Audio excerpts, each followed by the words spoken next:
Notons que dans la forme générale, lorsqu'on évalue le discriminant c'est ce qu'il y a sous la racine dans la forme quadratique, qu'on appelle aussi le delta.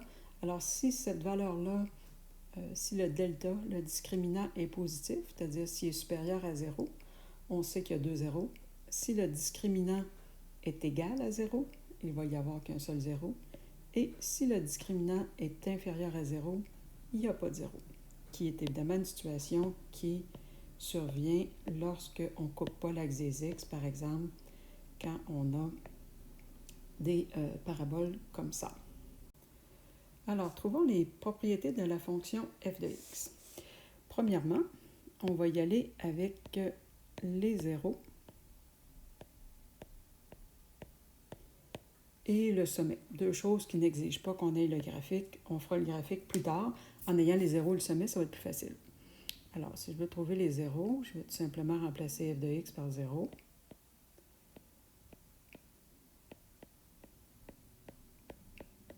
Bon, là, ici, à cause du 0,5, ça peut sembler difficile faire somme-produit, mais ça se fait. Puis, ça se fait d'autant plus qu'on pourrait aussi manipuler la formule, la multiplier par moins 2. Pourquoi multiplier par moins 2? Bien, je vois ici que j'ai moins une demi. Donc, si je multiplie moins une demi par moins 2, ça va me donner 1. Puis, moi, j'aime bien ça, rien à voir devant le x au carré. Donc, je multiplie tout par moins 2. Et je me ramasse avec ça. Alors, est-ce qu'on est capable de faire un somme-produit avec une somme de moins 8 et un produit de plus 20?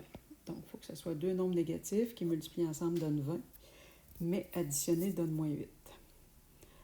À part de 1 fois 20, 2 fois 10, 4 fois 5, et non, ça ne marchera pas.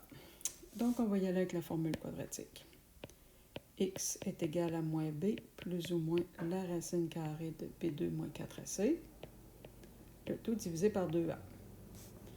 Donc, ça va faire x est égal à 8 plus ou moins la racine carrée de moins 8 à la 2 moins 4 fois a fois c. Et le tout divisé par 2 fois a. Donc, on a x est égal à 8 plus ou moins. Là, on fait le calcul sous la racine. Ça nous fait 64 moins 80, ça nous fait moins 16. Bon, donc ça finit là, il n'y a pas de 0. C'est des choses qui arrivent. Alors, on poursuit. Maintenant, on va trouver le sommet. Donc, trouver le sommet. Alors, comme c'est une forme générale, on va y aller avec h est égal à moins b sur 2a pour trouver le x du sommet. Donc, h va être égal à moins 4 divisé par 2 fois moins 0,5. Donc, h est égal à 4. Pour trouver le cas du sommet, je vais calculer la valeur de f lorsque x vaut 4. Donc, ça va faire moins 0,5 fois 4 à la 2 plus 4 fois 4, moins 10. Ça me fait donc 16 fois moins une demi, moins 8, plus 16, moins 10. Ça fait moins 2.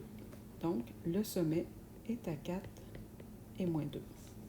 Pour la suite, je vais trouver le schéma, ce qui va m'aider à trouver le domaine, l'image, etc. Donc, pour faire le schéma, ce que j'ai besoin, c'est du sommet que j'ai. Le sommet est à 4 et moins 2, donc on est dans le quatrième cadran. Et on remarque que la valeur de A est négative, elle vaut moins 0,5, donc on s'en va vers le bas. Pas étonnant qu'on n'ait pas de 0. D'ailleurs, si on avait commencé par le sommet au lieu des 0, on l'aurait vu immédiatement. Donc, on est rendu à quatrièmement, on va trouver le domaine codomaine, ou le domaine et l'image. Alors, le domaine, à moins d'avoir une situation particulière, c'est égal à l'ensemble des réels, alors que l'image, ou le codomaine, va être dans ce cas-ci l'intervalle qui va de moins l'infini jusqu'au point le plus élevé, c'est-à-dire moins 2. Après ça, on pourrait trouver la variation. La variation, c'est lorsque la fonction est croissante, décroissante. Dans cet intervalle-là, elle est croissante. Donc, elle est croissante sur x appartient à l'intervalle qui va de moins l'infini jusqu'à 4. On n'oublie pas qu'on donne des intervalles en fonction de x. Et elle est décroissante de l'autre côté, soit de 4 à plus l'infini. Qu'est-ce qui nous manque? Les extrémums. Extrémum, c'est les points les plus élevés, le point le plus élevé ou le plus bas d'une fonction du second degré. Ici, on a un max à moins 2. C'est le point le plus élevé de notre fonction. Les signes. Les signes. Là, ici, ça va être intéressant, le signe de la fonction. On voit que la fonction est toujours négative. Donc, on peut tout simplement dire que f de x est inférieur à 0 sur x appartient au réel. Si on vous demandait de préciser quand est-ce que la fonction est positive, la réponse ce serait sur x appartient à ensemble vide ou des accolades avec rien à l'intérieur. Et c'est pas joli comme accolade.